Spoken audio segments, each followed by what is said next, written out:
Okay, so students, we're going to attempt this question right now. We want to predict what will happen if all the students were to respond to this survey.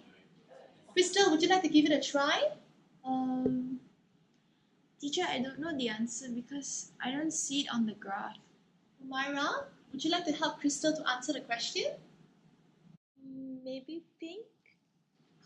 Myra, can you tell me how did you come up with the answer?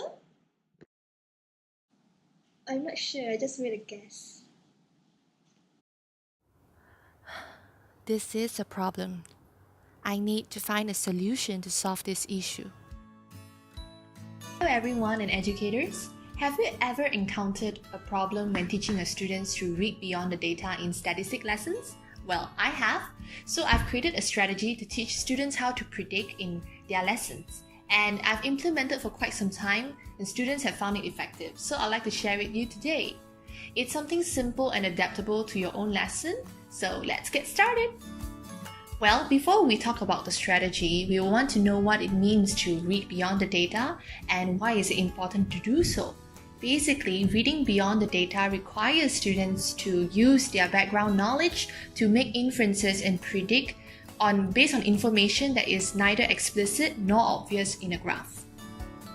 Some may ask, why is it important for students to read beyond the data in the first place? Well, analyzing survey data and graph information can help them to make informed decisions and even plans for future. They are able to predict the weather, decide a suitable time to watch a movie, or predict exam topics based on past year questions. On top of that, being able to read beyond the data is an important aspect of making sense of data relationship in statistics. It is also a key idea in statistics. This skill is actually useful when students go out to work and is also used across the curriculum, such as in maths, English, science, and even social studies. When students face difficulty in making prediction, we can use this 3B approach. Basically, 3B stands for based on data, between the data, and beyond the data. This is constructed based on the 3 levels of graph comprehension identified by Kershaw in 2001. The aim of this strategy is to help the students to make prediction when analyzing a graph. It also helps them to appreciate the usefulness of making statistical prediction in everyday life. This is designed in a table format whereby students can easily identify or detect information because it has already been broken down into parts. So now let's get to the part of applying this strategy step by step with an example provided. The question in this example is suitable for upper primary students. Class 60 plans to design a class t-shirt as a parting gift. A survey was done to find out students' preferred color among the 5 colors chosen. The survey was conducted on 24 students in a class, but only 12 students responded. If all the students in the class took part in the survey, would the most popular choice be purple? Why or why not? Using our strategy, firstly, we can ask the students to write down what they can obviously see from the graph. For example, how many students took part in the survey and how many chose purple? Students will then make connections between the data. In this case, we can ask the students to compare the quantity between categories. In the last stage, students will make a prediction. Hence, there are 4 steps to guide students in reading beyond the data. Looking at the bottom row here, the first thing to do is write down the question so that you know what to answer and look out for. Secondly, we can jot down information from the graph that is relevant to the question.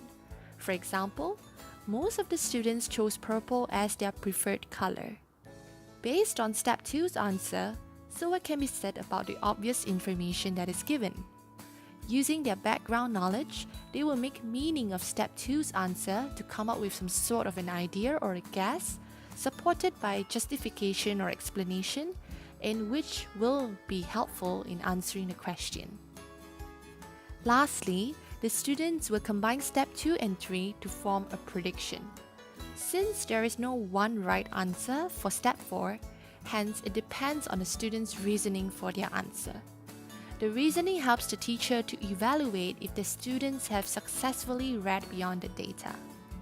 The question is of the reading beyond the data level because it requires students to make a prediction based on information that is not explicitly given on a graph.